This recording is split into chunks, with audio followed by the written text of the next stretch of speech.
자, 채권, 자치권 행사의 효과입니다. 상대적 효력 다들 아시죠? 자, 그럼 상대적 효력은 누구하고 누구 사이에서만 효과가 발생하나요? 자, 이 채권자가 자기 채권을 보존하려고 이 상일 취소라면 얘하고 얘 사이에서만 맞아요? 네, 그래도 돼요. 그리고 얘 친구들이 있어요. 얘 친구가 되는 자격은 뭡니까? 이 사행위 당시에 B에 대해서 채권들이 있어야 돼요. 그죠? 그 피보존 채권은 원래 사행위 당시에 있어야 되니까. 아이, 우리가 하려고 그랬는데 네가 안 해. 고생이 많다. 이렇게 해서 원상회복돼서 돌아오죠, 재산이. 이거 어떻게 해요? 얘들이 뜯어먹죠. 그래서 원상회복된 재산에 집행을 할 수 있다는 측면에서는 결국 그게 407 아닙니까? one for all 이래가지고 뭐예요?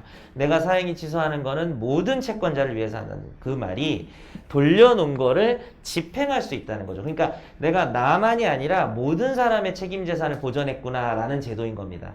그런 의미에서는 이들도 효과를 받아요. 하지만 이 소송의 기판력 자체는 얘가 받을 수가 없죠.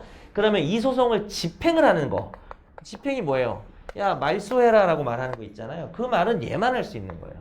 얘들이 말소를 구할 수가 없어요. 근데 얘들 중에 누가 말소를 구할 수도 없는데 또 캥겼는지 B를 대위해서 말소를 구했대요. 말도 안 되죠.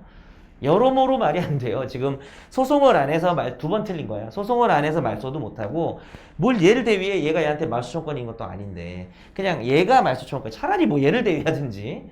근데 이제 자기 채무자가 얘니까 이렇게 대위를 한 거죠. 그래서 완전히 까였는데 이걸 또 받아주네, 법원이. 그래서 말소가 됐어요, 얘 등기가. 그럼 그 말소된 등기는 어떻다? 결국은 말소될 거니까 실체관계에 부합한다. 고판에 나올 때 니들은 임마 소송도 안 했잖아, 빠져라고 해서 빼버리는 느낌이 들어요. 그러나 이 부동산을 집행해서 뜯어먹을 때는 다 효과를 보는 겁니다.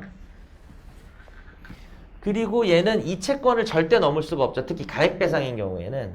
특히 돈인 경우에는 얘가 직접 받지만 받아서 얘들한테 분배를 해줄 필요는 없어요. 그러다 보니까 이 채권 이상 받아가는 건 절대 못하게 하죠. 그래도 누가 좋아해요? 얘가 좋아하죠. 직접 권리 행사하는 사람이 훨씬 좋죠. 왜냐하면 얘들 채권은 평등 비례로 받아갈 텐데 이 돈이 얼마 안 될 텐데 얘는 자, 만약에 자기 채권 전액을 가액배상이 뭐 10억이고 내가 자기 채권이 7억이면 얘가 돈이 좀 있는 애야. 그래도 한 10억 이상 있는 애야. 그러면은 얘한테 7억을 직접 받으면 얼마나 좋아요. 얘들이랑 뭐 얘 9억, 10억, 11억 이런 애들이 있는데. 그래서 그걸 뭐라 그래요? 사실상 우선 변제라고 그러죠. 요게 좀 개관이에요. 전체 상대적 효력. 하나만 더 할까?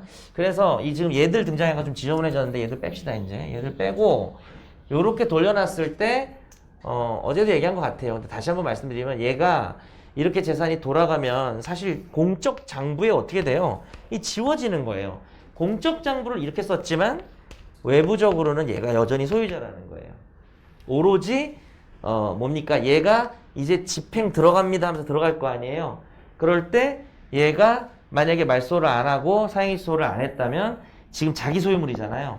내 소유물인데 왜 남의 채무 때문에 내 걸 집행하냐고 하는 소가 제3자 이의소예요.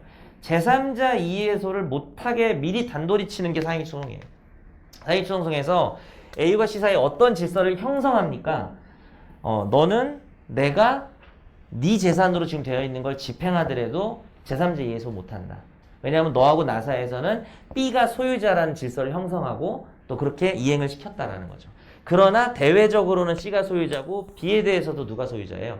C가 소유자입니다. 그러면 C는 이게 결국은 다 뜯어먹겠죠. 그죠? 그냥 만족받겠죠? 그러면 이제 C는 사실은 매매. 여러분 이 매매가 무효가 아니에요. 돈 주고 산 겁니다.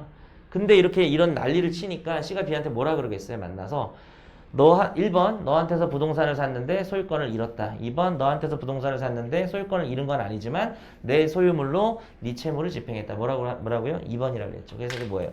부당이득 반환 청구. 이 모습을 기억해요. 얘가 부당이득 반환 청구하는 게 바로 상대적 효력을 상징하는 거예요. 만약에 상대적 효력이 아니라 전체적으로 다 이 사람이 소유권을 잃은 게 된다면은 뭐 매매 담보 책임이나 뭐 이행불능 책임을 물었겠죠. 근데 부당이득 책임을 묻는 것 자체가 내가 소유물인데 내 소유물로 네가 빚잔치했더라 라고 하면서 부당이득 반환 청구를 하는 거죠. 상대적 효력, 채권자와 오로지 수익자 혹은 전득자 사이고요. 원상회복하고 혹시 남는 게 있으면 수익자한테 줘야죠. 왜냐하면 수익자가 소유자니까 전체적으로. 그리고 집행을 위해서만 가 있는 거니까 집행하고도 남았으면 수익자 거고요. 강제 집행된 그 부당이득 반환 청구는 2017년 판례를 별표를 두 개 침으로써 거기 중요한 내용이 좀 많이 있거든요.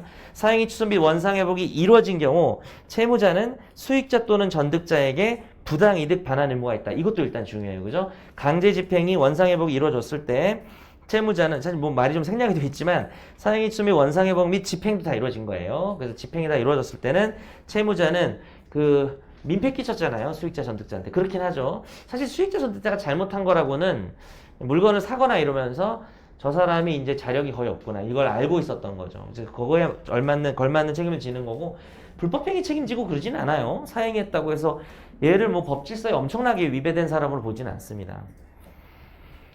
그러나 중요한 거 채무자의 다른 공동 채무자는 채무 소멸의 이익을 얻더라도 수익자 전득에 부당이득 반환 할 수가 없습니다. 부당이득 반환 의무가 없어요. 무슨 소리냐 하면 사실 이 채무자가 뭡니까? 뭐 K 이런 사람이 있었어. 얘네들이 연대 채무자라든지 얘가 이제 보증인이면 제일 얘가 좋은데 보증인도 아, 이 돈 어떻게 갚지? 이러고 있는데 얘 재산 넘어갔던 게 돌아오는 것처럼 돼서 이 돈에서 만족을 받으면 이 채무도 소멸하지만 보증 채무도 소멸하죠.